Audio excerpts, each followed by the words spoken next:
Welcome to Encyclo. In this video, we are discussing MECE 103 Actual Economics and Theory and Practice. Before starting this, I want to share something.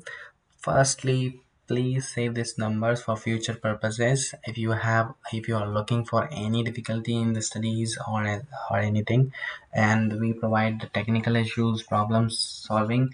So save this number firstly, and now let us discuss about the course which is MECE 103. In this paper, there are total 5 to 7 questions, and for your informations, we have solved all the papers. If you are looking for the answer of these, so please contact us on our WhatsApp number, and we will give the details about this. And if we are providing in the PDF and the handwritten as well. If you are looking for the handwritten, so we will write your assignments and ship to your address. And thank you so much for watching. If you have other queries related to the any course, so you can contact as well. Thank you.